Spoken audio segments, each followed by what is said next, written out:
Assalamualaikum warahmatullahi wabarakatuh.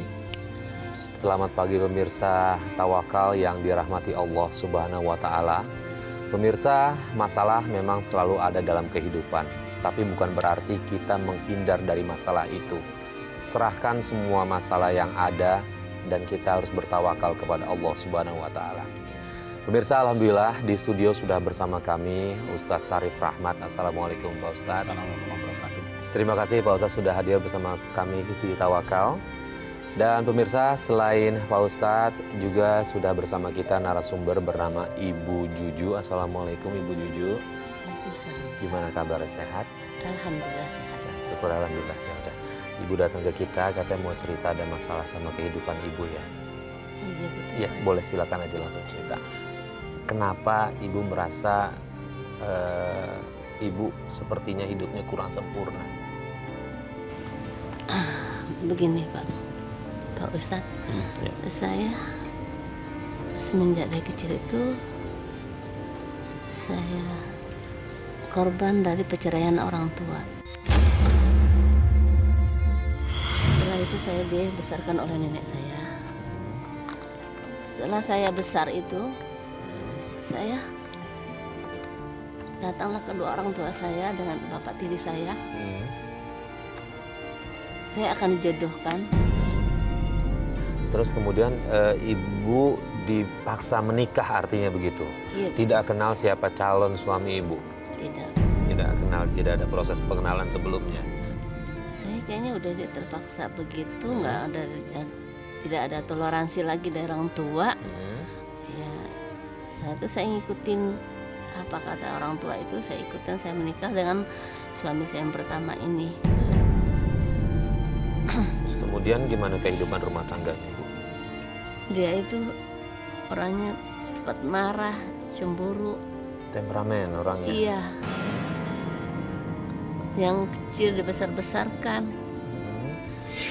Contohnya saya pergi ke pasar aja lama, dia pikir saya pergi sama laki-laki lain.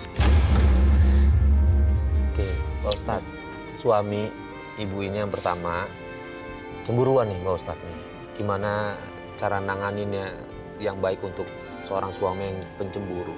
Cemburu itu kan tandanya cinta. Suami cemburu kepada istri, itu menandakan cintanya tinggi. Tapi cemburu membabi buta itu juga menyiksa diri. Jadi harus rasional lah, harus masuk akal. Mungkin begini, yang membuat orang cemburu atau khawatir itu karena ada rasa cinta, dan cinta itu mungkin muncul karena ada sesuatu yang indah di istrinya. Tetapi seorang suami tidak boleh begitu saja cemburu, tentu ada alasannya, ada jalan tengahnya. Jika memang seorang suami tidak suka istrinya berlama-lama di pasar, maka satu kali saja itu lakukan, jangan diulangi. Sebab suami pasti menyimpan rahasia yang tidak semuanya diungkapkan. Yang terucap mungkin cuma satu, yang tersembunyi mungkin 1000. Yang dia katakan mungkin curiga pada orang lain, tapi sebenarnya tidak. Aku masih kurang banyak melihat kamu, bisa jadi. Bisa jadi. Tapi Pak Ustadz, saya kan sudah ceritakan semuanya sama suami saya jelaskan semuanya. Tapi suami saya itu malah makin marah, mukul saya, nyiksa saya. Bahkan dia, saya digelindingin di tangga, dikembung, dibanting, sampai disisa. Panas sekali, saya disiram dengan bensin. Assalamualaikum.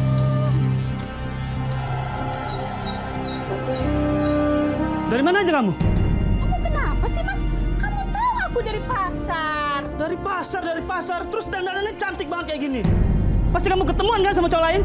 Ya ampun, Mas. Ketemuan sama siapa sih, Mas? Kamu kan tahu aku dari pasar. Kamu tuh pikirannya aneh-aneh aja, Mas. Hah? Nuduh aja yang enggak. Kenapa sih? Kamu tuh nggak bisa, Mas. Seharian jangan nuduh aku, hah? Kamu ini dikasih tahu malah ngajarin. Serah deh, Mas.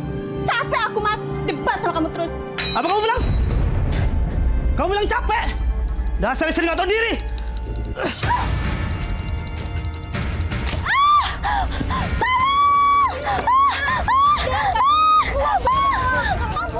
Apaan kalian? Gak usah urusin urusan orang. Sana. Ayo. Mas. Mas, kamu tega, Mas. Ayo. Ya ampun. Masuk. Ini artinya sudah masuk KDRT. cemburu KDRT dan berdasarkan Cemburu buta, cemburu kan? yang buta. Ketika ada kekerasan dalam keluarga seperti itu, maka sebaiknya memang terus dipertemukanlah dua keluarga. Keluarga dicari penyebabnya, apa sebabnya. Ketika diketemukan sebabnya, mungkin dibuanglah sebab itu sehingga selesai. Tapi kalau sebab itu sudah dibuang tapi tidak juga selesai, berarti ada masalah lain. Sebetulnya bukan karena dia kesiangan dari pasar atau kelamaan di pasar, tapi memang hanya mencari alasan saja. Iya. Ibu udah cerita nggak sama saudara? Kita tahu kan ibu memang sudah tinggal sama nenek setelah menikah pergi dari keluarga. Bercerita nggak ke saudara atau keluarga soal perlakuan suami ibu ke ibu? Saya sudah punya siapa-siapa. Saya sudah cerita kepada saudara dari suami. Malah saya dipojokkan sama dia. Dia bilang saya itu hanya ingin morotin harta dari suami aja katanya. Ya sebetulnya jangan bicara satu pihak, hakaman min ahlihi wa hakaman min ahliha. Harus ada juru damai dari pihak suami, dari pihak istri. Tidak ada mungkin bapak, mungkin paman juga ada, wali-wali yang lain atau adik kakak. Tapi harus ada dua pihak.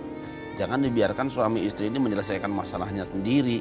Jadi mereka orang-orang yang menyerahkan urusan berdua kepada dua keluarga ini. Nanti mereka berembuk. Ketika mereka berembuk sudah tahu masalahnya. Nah, tinggal masalahnya adalah apakah keputusan dua hakim ini wajib diikuti atau tidak. Tapi yang penting adalah bahwa jangan suami istri yang sedang berperkara itu menyelesaikan sendiri urusannya. Yang sedang punya masalah jangan selesaikan sendiri. Ada orang lain yang mungkin melihatnya tidak sedang emosional. Karena suami istri yang bertengkar kan emosi. Orang emosi itu keputusannya pasti tidak adil. Pasti tidak adil. Suami paling hanya bisa mengatakan cerai. Istri juga mungkin begitulah. Pasti akan diketemukan. Nah ini Ibu Juju kan ngomong sama saudara-saudaranya suami ibu nih. Suami ibu tahu ibu bicara sama orang tuanya sama adiknya? Belum tahu. Belum tahu. Belum. Terus Tapi- kemudian? Tapi mertua saya tuh sering menjelek-jelekan saya gitu ke suami saya. Kayaknya masalahnya ini, nah sumbernya ini dari mertua saya inilah bisa jadi ribut cecok begini sepertinya kayak gitu. Oke, kemudian ibu bilang tadi pernikahan pertama, artinya akan ada pernikahan berikutnya ya. Cerai sama yang suami pertama ini yang tadi dijodohkan itu. Karena saya Boleh tahu cerainya kenapa? saya sudah nggak tahan lagi ya, udah sakit banget ya. Ya saya pertahankan. Tapi punya anak ya? Punya anak dari yang pertama? Yang pertama Belum punya. belum. Saya pertahankan. Kayaknya udah nggak kuat deh. Kayaknya saya udah nyerah deh, nggak sanggup. Saya majukan perceraian, tapi suami pun tidak ada nahan gitu loh. Malah saya dibiaran seperti itu. Saya ngurusin sendiri, adminnya juga saya ngurusin sendiri. Udah situ saya bercerai dengan suami ini, saya udah lepas.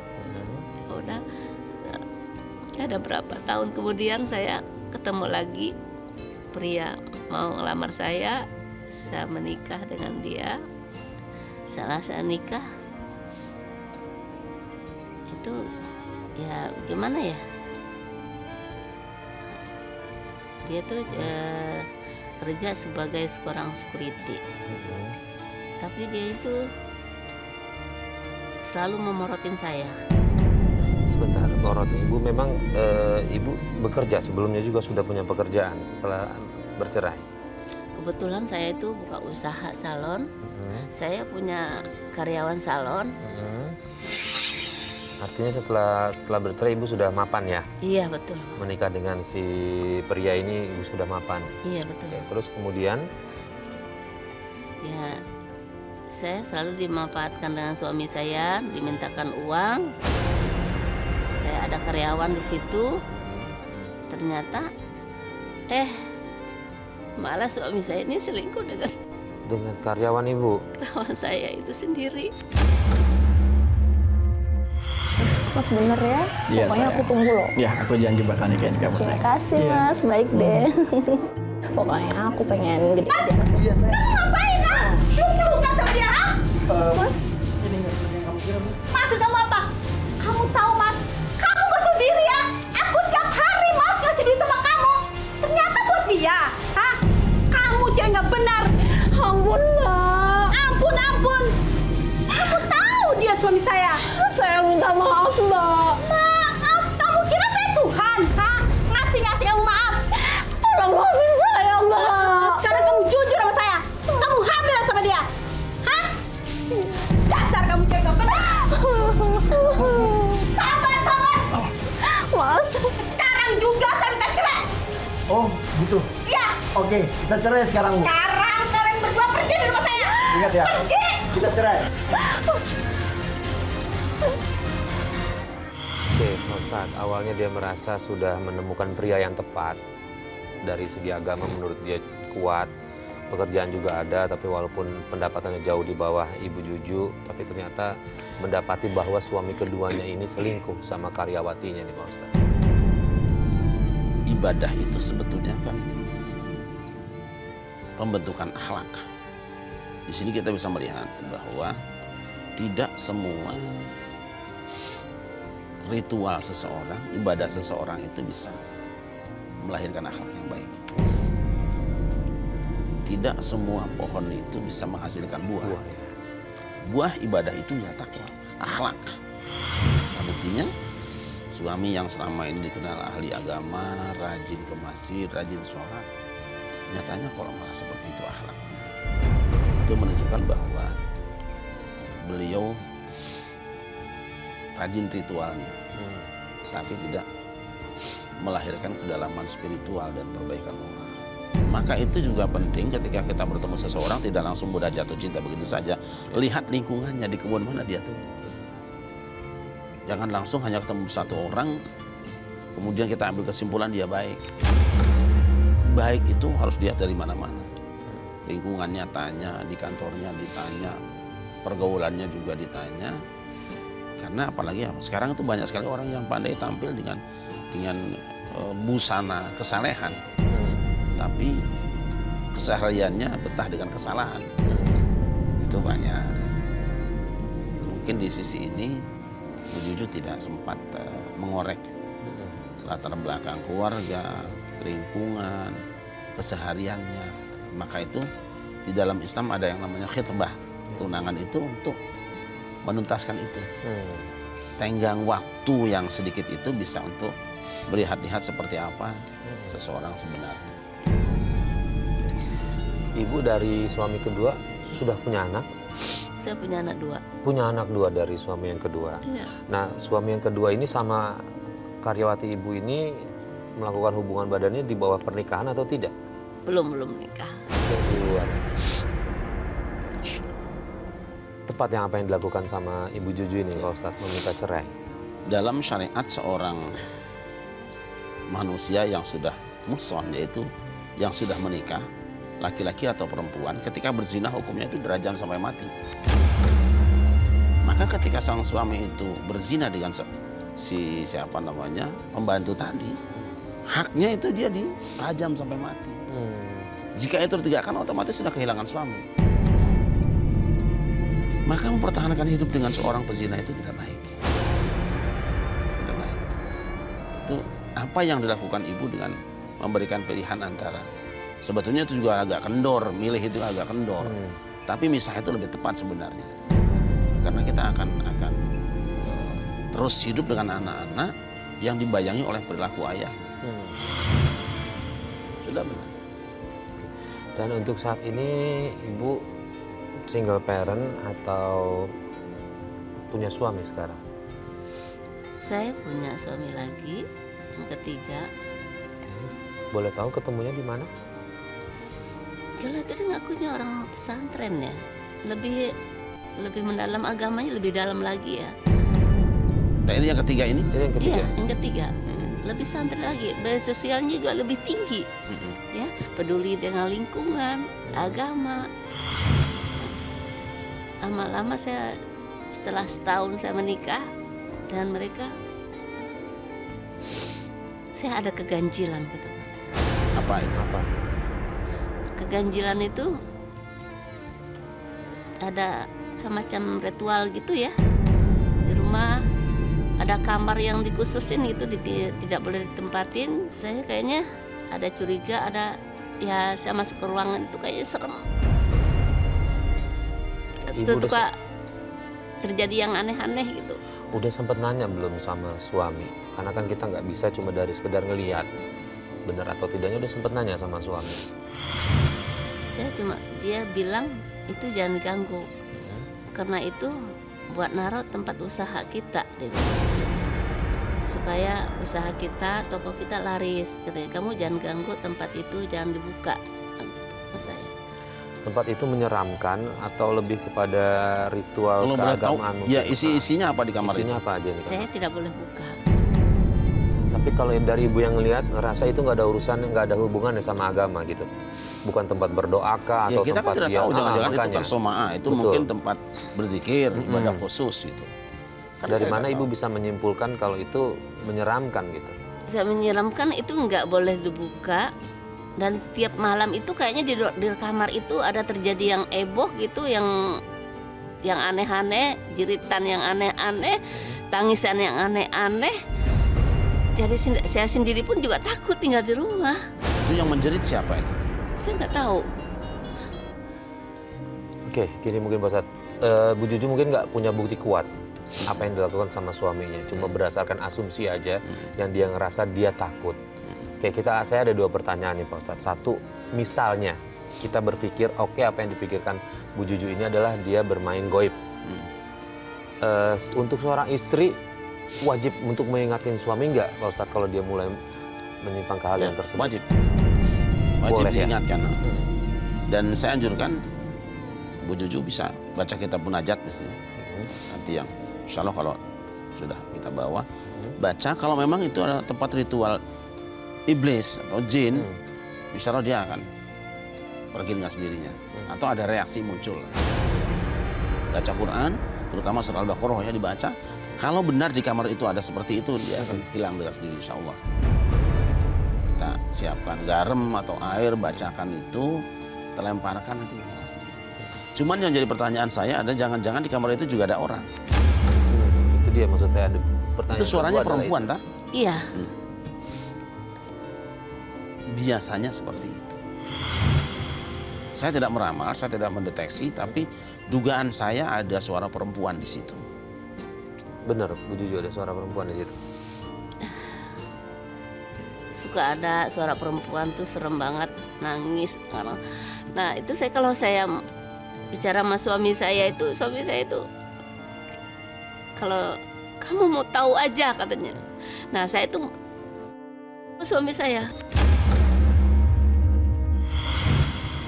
Model usahanya ini usaha konsultasi kah sebagai konsultan gitu mungkin, atau tidak sama sekali, maksudnya ada orang datang ke rumah gitu minta konsultasi nasihat gitu enggak?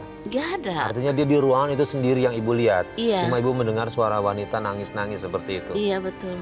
Oke, Pak Ustadz, ini mungkin masih belum tentu benar atau tidaknya. Tapi ketika kita mulai merasa takut nih, Ibu Juju merasa takut, apa yang ia harus lakukan nih di rumah itu, Pak Ustadz? Iya, baca Al-Quran.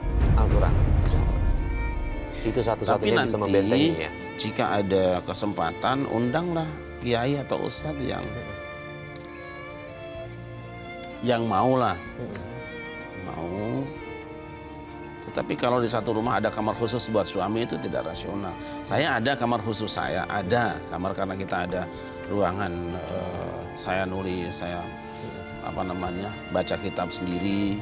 Karena kalau di ruang tamu kan agak ramai gitu kan, saya kadang sendiri. Tapi istri ya boleh masuk di situ. Kalau nggak boleh masuk kenapa? Masih ada sesuatu yang tidak berbahaya. Tidak berbahaya buat beliau, tapi berbahaya buat si laki-laki tadi, buat suaminya. Membahayakan mungkin karena ada kepentingan pribadinya yang selama ini disembunyikan. Tadi dibilang buat kelancaran usahanya nih Pak Ustadz. Tidaklah. Tidak. Tidak. Saya kok tidak Tidak melihat membayangkan itu ya. Mohon maaf, bisa jadi jangan-jangan ada perempuan lain.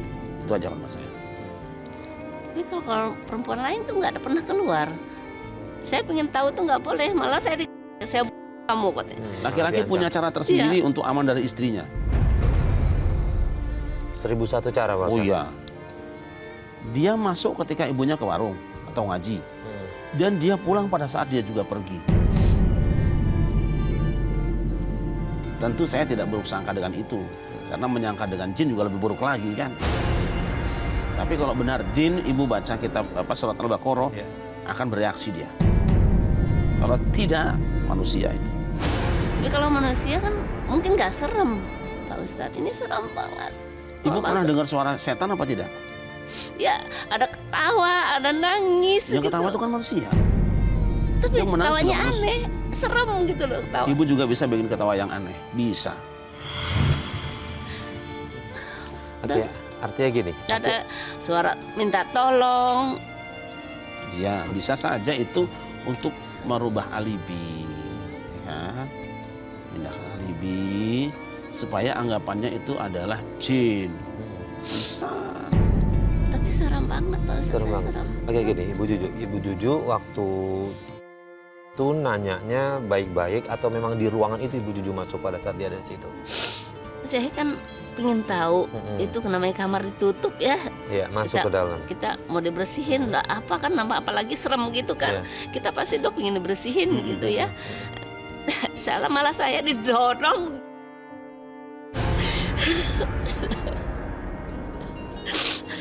Saya berontak, dia nggak boleh tahu.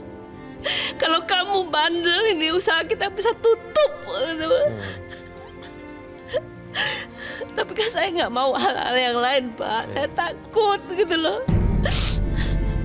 Apalagi dia tuh memelihara hal-hal yang aneh itu kan. Iya, saya belum bisa Tadi saya menyimpulkan. kan nggak percaya Mbak Dia itu seperti itu gitu loh. Kalau untuk yang benar mungkin dia nggak marah sama saya gitu loh. Gimana Pak Ustadz? Saya mohon maaf, saya belum bisa menyimpulkan bahwa itu ada klinik di situ atau ada ritual bisnis. Belum bisa menyimpulkan. Kalaupun iya,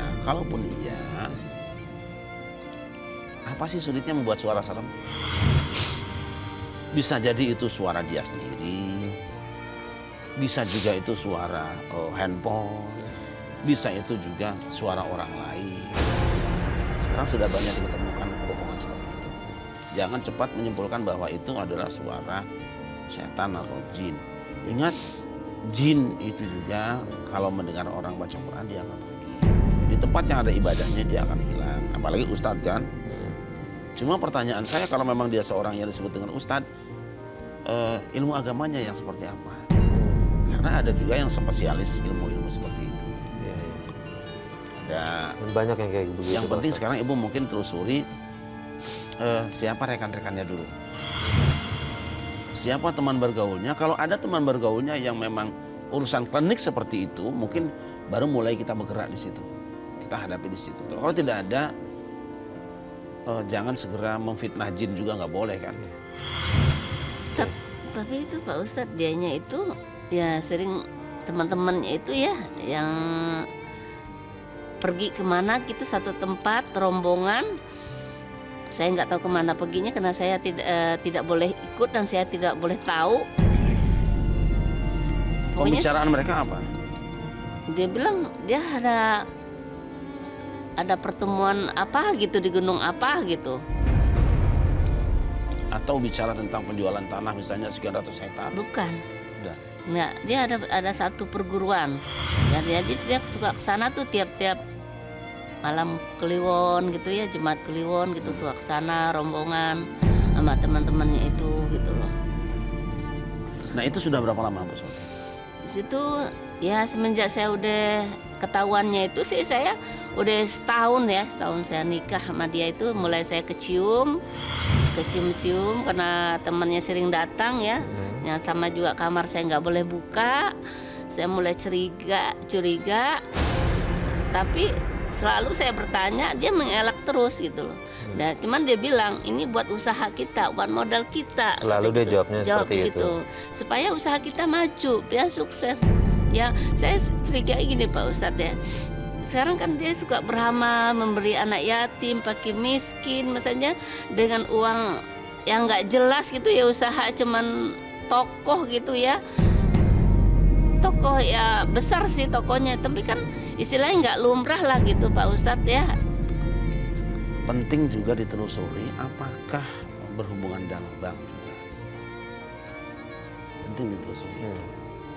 Jangan-jangan tokonya itu diagunkan misalnya, atau ngambil uang dari bank cukup besar dengan agunan tokonya dengan bayaran sekian sebulan, kan bisa ditelusuri. Tapi kalau benar dia melakukan ritual pesugihan sampai istri tidak boleh masuk, ya itu bukan dari bagian Islam, bukan bagian dari ajaran Islam. Pak Ustadz, dengan cara apa biasanya untuk seorang istri jika menemukan hal yang kurang lebih sama apa yang ditemukan oleh Ibu Juju kepada suaminya nih Pak Ustadz, biar tidak ada keributan, tidak ada kekerasan fisik di situ Pak Ustadz? Untuk sementara mungkin bisa dibiarkan tempat itu tidak dimasuki dulu. Untuk sementara bertahan dulu. Cobalah baca Al-Quran. Karena yakin jika itu ilmunya ilmu jin, dibacakan Al-Quran nanti akan ada reaksi. Baik suami maupun tempat itu sendiri. Baca saja terus. Stop pembicaraan dulu, jangan ngobrol, jangan dialog, jangan segala macam untuk masalah yang satu tadi itu. Tapi kalau misalnya itu adalah tempat ritual sehingga nanti istrinya dijadikan tumbal, insya Allah tidaklah, tidak akan bisa. Bu Juju sekarang hubungan sama suami yang ketiga gimana setelah dia tahu Ibu Juju udah mulai merepotkan dia lah dalam hal buka-buka ruangannya dia segala macam? Karena setelah saya tahu itu saya terlalu ikut campur masalahnya dia. Dia nggak mau dengan saya. Dia pergi begitu aja, nggak jelas kemana perginya. Udah pernah kau coba kontak dia? Telepon dia? Saya udah usaha kontak dia, tapi Terus? Nggak ada, dia nggak jawab atau Nggak nggak jawab. ngangkat atau ada Nggak jawab. nomornya udah nggak bisa dihubungi? cuman dia Nggak hanya jawab kan ya? nggak jawab. Cuman dia bilang ya dia berusaha dengan SMS sih. Oke, gini Bu, kenapa saya tadi nanya kayak gitu? Karena nomor telepon yang Ibu kasih ke kita, alhamdulillah dia mau ngangkat teleponnya itu. Nah sekarang dia udah standby di ujung telepon ini. Dia bilang oke, saya coba layanin dulu apa mau istri saya, dia mau ngomong apa sama saya, katanya gitu sih. Nah sekarang Ibu coba ngomong di telepon, kita udah tersambung. Sepertinya belum, nggak mau.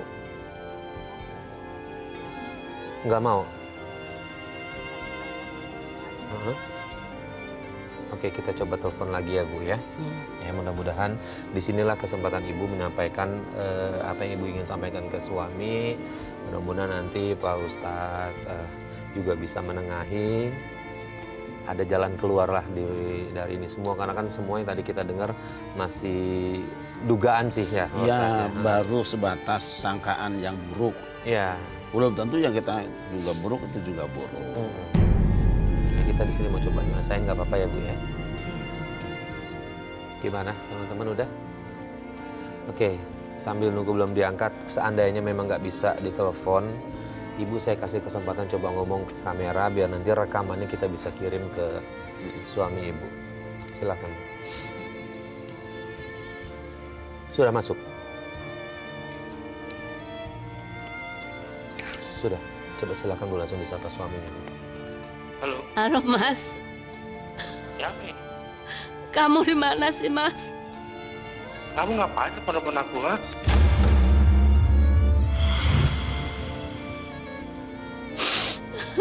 Kamu tinggalin aku gitu aja Mas. Udah, kamu nggak usah telepon aku lagi lah. Aku udah nggak mau sama kamu. Kamu jahat. Kamu di mana sekarang? Pak, mohon maaf saya potong. Ibu Juju sekarang sama saya Farid Hasan dan juga Pak Ustadz, kita di program Tawakal. Di sini Ibu Juju bercerita ke kita kalau dia ada yang ganjal lah dari apa yang Bapak lakukan di rumah begitu, sehingga Bapak memutuskan untuk pergi dari rumah. Alah udahlah, kalian nggak usah ikut campur urusan keluarga saya. Itu keluarga saya urusannya. Udahlah, kamu nggak usah bikin malu ngomong-ngomong ke orang, ha? Karena Mas nggak ada. Saya ngadunya sama siapa? Saya curhatnya sama siapa? Kecuali ke Mas Ustadz yang bisa kasih masukan saya. Kayak gini, Bu Juju ini udah ditutup. Apa-apa setidaknya kita udah coba berusaha. Saya minta mungkin Pak Ustadz bisa dibantu biar rekamannya kita bisa kirim deh. Kayaknya agak susah nih kita untuk coba telepon lagi. Iya, gini ya. Masalah itu pasti ada penyelesaiannya. Ya. Meskipun tidak semua penyelesaian sesuai dengan harapan kedua pihak. Ya. Tapi harus dilakukan. Nah, karena sekarang suami juga sudah memvonis istrinya salah. Kemudian istri juga punya penilaian pada suami, penilaian salah. Tetap dua keluarga harus kumpul. Ya. Cari wakil keluarga. Dan nanti untuk menengahi mungkin dipandang perlu orang yang mengerti agama lah. Mengerti agama. Jadi kalau tadi saya mengajukan supaya dipelajari siapa teman-temannya dan apa aktivitasnya, mungkin terlalu rumit barangkali, bisa tetap ini harus selesaikan. Bahwa rumah tangga itu lanjut atau tidak itu kan hal lain. Yang penting ada penyelesaian lah. Keluarga dari Bu Juju, keluarga dari suami kumpul. Intinya gimana sih kalian berdua bahagia aja. Tapi kalau dia bahagianya meninggalkan istri ya boleh buat. Meskipun apabila istri tidak punya kesalahan kemudian tinggalkan ya itu kezaliman toh. Nah itu nanti kita akan memetik buahnya sendiri. Akan memetik buah sendiri. Mungkin ibu datang di Tawakal ini karena sudah terlalu rumit, bingung menyelesaikannya bagaimana. Kok masalah tidak kunjung selesai gitu kan. Nah kita coba menjadi media, mediasi, tetapi mungkin kelihatannya ada yang sulit lah untuk kita wujudkan bisa bertemu. Kalaulah bisa bertemu, bisa ngobrol, apalagi suami kan ngerti agama, mungkin lebih gampang lah insya Allah, lebih gampang gitu. Jadi tadi keluarga tetap pertemukan mereka yang ngobrol antar keluarga, kita diam saja dulu nanti dipanggil dua-duanya. Insya Allah selesai. Insya Allah selesai. Mudah-mudahan bisa bermanfaat Bu Juju ya. Coba kita jalanin dulu, kita coba jembatanin ya. Kita coba temuin ibu sama suami ibu. Tapi juga mungkin kita dari Tawakal tetap coba kita komunikasi kembali tanpa melibatkan Bu Juju dulu. Kita ngobrol lah. Syukur-syukur bisa ketemu apa masalahnya kan gitu. Nah kita sampaikan kecurigaan istri dengan kamar itu apa? Betul. Karena mungkin ada orang-orang yang punya, yaitu tadi mungkin dia jadikan soma'ah, jadikan majelis dzikir dia sendiri. Yang istri tidak boleh diganggu karena ini satu lain hal lah. Dia mungkin punya alasan. Kalau alasannya bisa syar'i dan bisa diterima ya kita nanti akan sampaikan. Ya, paling tinggal minta maaf lah. Tapi kalau misalnya alasannya tidak syar'i juga ya mungkin kita juga punya hak untuk mengingatkan tentang bahayanya lah. Gitu. Jadi mungkin Bu Juju nggak selesai di cara ini. Setelah ini kita coba datengin suami ibu. Kita coba tanya dulu apa yang ibu khawatirkan itu. Nanti baru kalau misalnya dia mau menerima kita temuin ibu sama dia ya. Kita coba ya. Terima kasih Pak Ustadz atas semua nasihatnya.